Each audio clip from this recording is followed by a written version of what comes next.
मिट्टी का कटोरा। यह कहानी है एक ऐसे समृद्धशाली परिवार की जिसमें एक पिता है, उनके दो बेटे हैं। पिता ने अपने दोनों बेटों को अच्छा पढ़ा लिखा कर काबिल इंसान बना दिया है।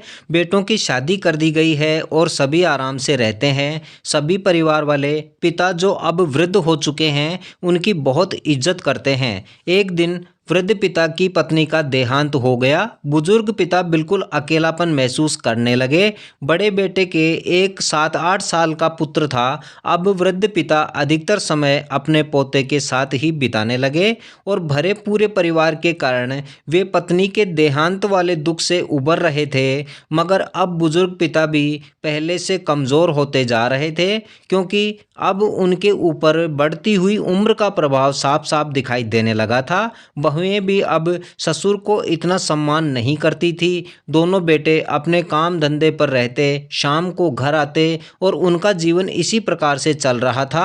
एक दिन की बात है, आंगन में खाना खाने की बड़ी टेबल रखी थी। सभी साथ बैठकर ही खाना खाते थे। मगर उस दिन बुजुर्ग पिता से बड़ी बहू के दहेज में आए कांच के 2 ग्लास बुजुर्ग पिता के हाथ से गिरकर टूट गए थे। तो बहू ने ससुर को बहुत कुछ सुना दिया। बेचारे बुजुर्ग सुनते रहे। बुजुर्ग ने खाना भी नहीं खाया, मगर बेटों ने कुछ नहीं बोला। बस यही दुख पिता को झकझोर गया। अगले दिन बुजुर्ग पिता के लिए कोने में एक अलग से छोटी टेबल रख दी गई और खाना मिट्टी के कटोरे में दिया गया। यह सब देख बुजुर्ग पिता बर्दाश्त नहीं कर पाए और बुजुर्ग की आंखों में आंसू आ गए। मगर करे तो क्या करें, चुपचाप खाना खाता रहा। यह सब बुजुर्ग का पोता भी देख रहा था। उसने अपनी मम्मी से पूछा, मम्मी, दादाजी अकेले कोने में बैठकर मिट्टी के कटोरे में खाना क्यों खा रहे हैं? तो बच्चे की माँ बोली, अब यह बूढ़े हो गए हैं, किसी काम के तो है नहीं, बोझ बनकर बैठे हैं हमारे लिए।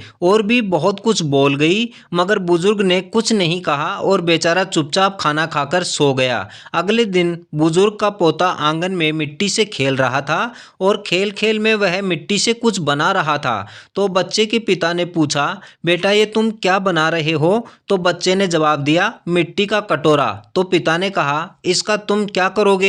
तो बच्चे ने कहा कि जब आप और मम्मी भी दादाजी की तरह बूढ़े हो जाएंगे तब आपको भी तो इसी मिट्टी के कटोरे में खाना खाना पड़ेगा, इसलिए मैं आप लोगों के लिए ही मिट्टी का कटोरा बना रहा हूँ। यह बात घर के अन्य सदस्य भी सुन रहे थे तो सब आश्चर्य से एक दूसरे की तरफ देखने लगे। उन सबको अपनी गलती का एहसास हो गया। सभी बुजुर्ग पिता के पास गए, जो शायद अभी अभी रोते रोते रुका था, और पास जाकर सभी ने पिता से माफी मांगी और सभी ने बुजुर्ग पिता को फिर से सभी के साथ खाने की टेबल पर बैठाया और सबने साथ साथ खाना खाया। दोस्तों, यही थी मिट्टी का कटोरा कहानी। इस कहानी से सीख मिलती है, जैसा हम व्यवहार करेंगे हमारी आने वाली पीढ़ी वैसा ही व्यवहार हमारे साथ करेगी। इसलिए अच्छे संस्कार प्रदान करें, अच्छा व्यवहार करें और बुजुर्गों का पूरा सम्मान करें, ताकि आने वाले कल में हमें भी सम्मान मिले। उम्मीद है कहानी आपको पसंद आई होगी, और इस चैनल पर नए हैं